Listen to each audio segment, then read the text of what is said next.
Hi, I'm John, your host, and welcome to Heart of Care, a podcast by ANCU. Here, we delve into the real voices of healthcare, sharing stories of resilience, humanity, and the unwavering heart that drives it all. Join us as we empathize, learn, support, and even find moments to laugh together. Thanks for being here. Heart of Care Season 2, Episode 4. Welcome to our world. You're listening to Heart of Care, where we slow down and listen to the stories that don't always make headlines, but should. I'm John, your host. Today's reflection is quiet but powerful. It's a moment of truth, spoken with vulnerability. Let's lean in, take a breath, and begin. Welcome to Reception Desk Confessions, the podcast where we lift the veil on the real stories behind the front desk at your local clinic. It's chaotic, heartfelt, often hilarious, and it's where care begins. Today, I'm thrilled to be joined by someone who knows this world inside and out. She's held the front line, taken the calls, managed the chaos, and somehow still shows up with a smile. Please welcome Rachael. Thanks for having me, John. I'm so glad to be here. It's about time someone shared what really goes on behind that counter. Absolutely. People often assume reception is just answering phones and clicking buttons, but it's so much more. What does your day actually look like? Where do I begin? Yes, there are the phones and appointments, but you also become a detective, a peacekeeper, a tech troubleshooter, and sometimes a therapist. And that's usually before morning tea. Every day is different, and you never know what's coming. That's wild. Okay, let's jump into some stories. I hear you brought a few classics with you. Segment 1. We're not Bunnings, mate. It was one of those mornings. Phones ringing nonstop, the waiting room full, one nurse down. I answer a call. A guy says, "Hey, quick one, can I pop in and grab some glue?"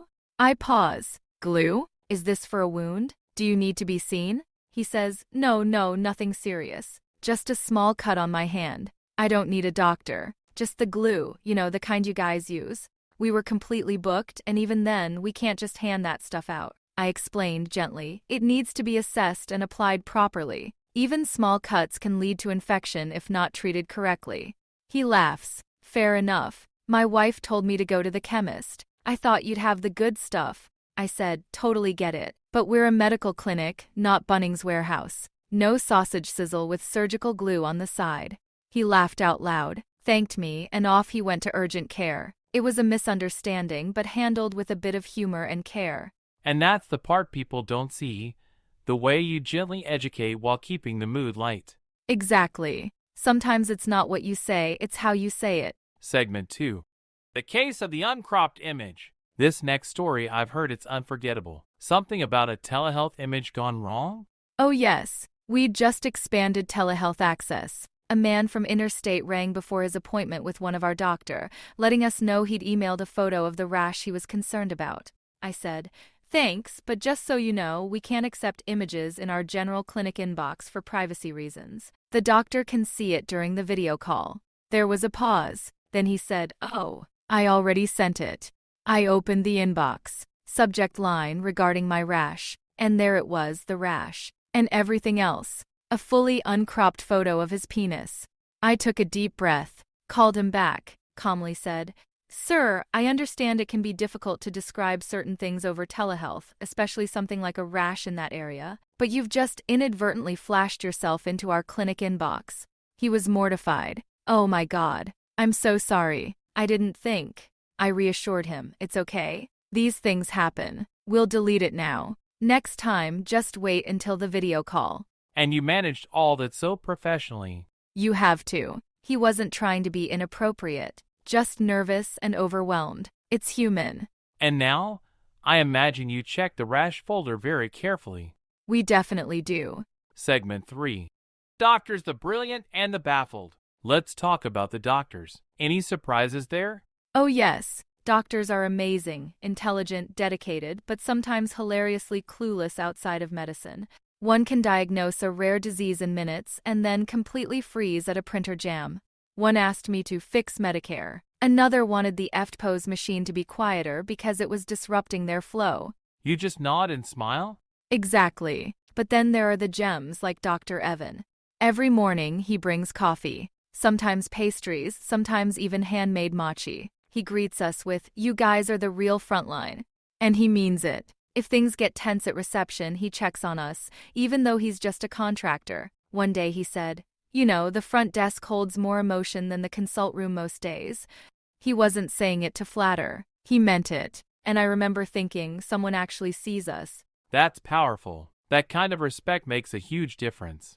It really does. Those little moments of acknowledgement carry you through the hardest days. Segment 4. The day I nearly quit. You shared so many uplifting stories, but I imagine there are days when it just gets too much. Has that ever happened? Yes. One day in particular. It was a Friday. Phones were relentless. 3 staff were off sick. The waiting room was packed. One patient lost it, shouted at me, called me useless, said the whole place was a joke. All because we couldn't squeeze him in earlier. Another time, someone shouted, "What kind of clinic is this? You don't even have a physiotherapist every day." Like I could summon one on command. And lately, we've had a string of patients who book phone appointments, don't pick up when the doctor calls, then call back later asking for another slot, as if we're a hotline on standby. Meanwhile, the doctor's running late, repeating work they've already tried to do. It's exhausting. The truth is, we get blamed for everything. Doctor's late? Our fault. No appointments? Still us. Refuse to waive a no-show fee? Argument at the desk. Water too warm, aircon too cold, toilet out of order. Guess who hears about it first? It sounds relentless.